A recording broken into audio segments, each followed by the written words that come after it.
हर हर महादेव, जय भोलेनाथ। नमस्कार, मैं साधना पांडे मार्गदर्शन पे आपका स्वागत करती हूँ। तो चलिए दोस्तों, आज हम जानेंगे मकर संक्रांति के बारे में।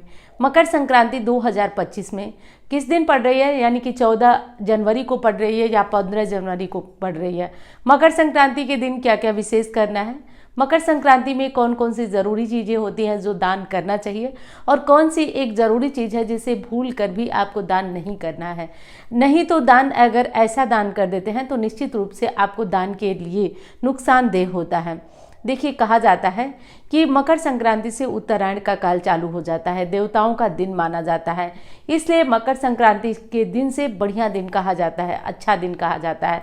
शादी विवाह के लिए आज के दिन से खोजा जाने लगता है, वर वधू की तलाश होने लगती है। जहाँ पे सभी मांगलिक कार्य रुके हुए होते हैं वहाँ पे सभी मांगलिक कार्य जो है चालू हो जाते हैं, सभी शुभ मांगलिक कार्य हमारे चालू हो जाते हैं। तो ये देवताओं के दिन कहे जाते हैं, उत्तरायण कहा जाता है। और ये दिन बहुत अच्छा दिन है, यानी कि मकर संक्रांति का दिन बहुत उत्तम दिन है। आज से कोई नया कार्य आप शुरू कर सकते हैं। मकर संक्रांति के दिन स्नान का बहुत महत्व होता है, तो विशेषकर बड़ी नदियों में जाकर अगर आप स्नान करते हैं तो बहुत उत्तम होता है।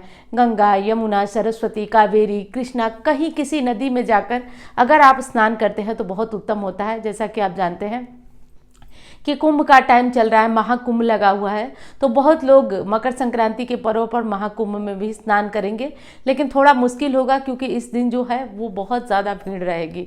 तो अपनी शारीरिक स्थिति को देखते हुए स्नान वगैरह करिएगा। अगर नदी तालाब में जाने का मौका मिले तो मिले, नहीं मिले तो आप घर पे ही गंगा जल डाल करके सुबह सवेरे जल्दी जगिएगा और जल्दी जगकर स्नान करिएगा। कुछ लोग आलस्यवश क्या करते हैं कि मकर संक्रांति के दिन भी उसी टाइम 7 बजे 8 बजे नहाते हैं, तो ऐसा नहीं करना चाहिए। मकर संक्रांति के दिन जो पुण्य काल का टाइम होता है वो सुबह ब्रह्म मुहूर्त में ही होता है। 4 से 6 के बीच आप स्नान कर लें तो ये उत्तम स्नान माना जाता है। और आज के दिन देव स्नान करने का विशेष महत्व है, और देव स्नान का काल भी 4 से 6 के बीच है। तो आप अगर कहीं बाहर जा पाते हैं स्नान के लिए तो अति उत्तम, नहीं जा पाते हैं तो घर में ही पानी में गंगा जल डालिए, थोड़ा सा काले तिल डालिए और इससे स्नान करिए। मकर संक्रांति के दिन कौन कौन सी चीज़ें दान करना चाहिए, देखिए दोस्तों। मकर संक्रांति के दिन आपको नहाने से पूर्व थोड़ा सीधा अपने लिए निकाल करके जाना है, क्योंकि नहा लेने के बाद जो चीज़ें आप छुएंगे वो दान में मानी जाती है।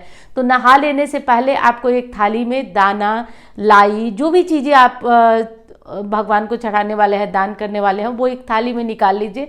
कुछ लोग कपड़े भी निकालते हैं। 14 चीज़ों का दान भी आज किया जाता है। 14 श्रृंगार की सामग्रियां भी दान की जाती हैं। 14 बिंदी के पत्ते भी दान किए जाते हैं। 14 बर्तन भी दान किए जाते हैं।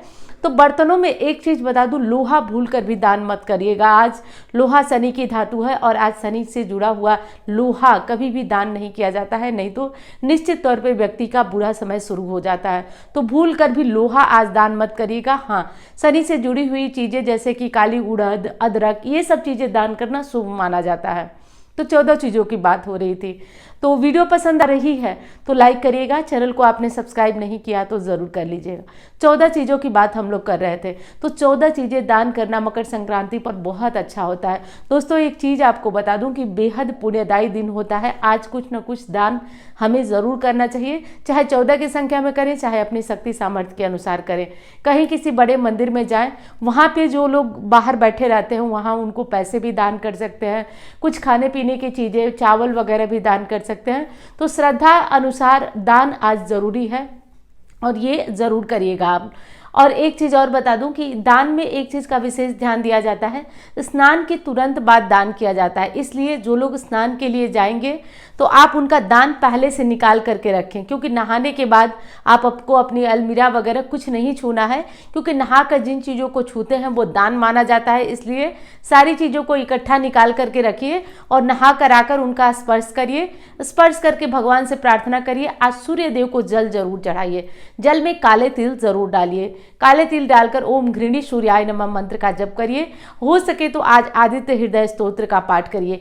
ये सारे काम कर लीजिए। मकर संक्रांति से जुड़े हुए ये सारे काम मैं उम्मीद करती हूँ कि आप ज़रूर करते होंगे। नहीं करते हैं तो ये ध्यान रखिएगा, ज़रूर इन्हें कर लीजिएगा। चलिए, अब मैं मिलती हूँ आपसे अन्य वीडियो में। धन्यवाद। हर हर महादेव।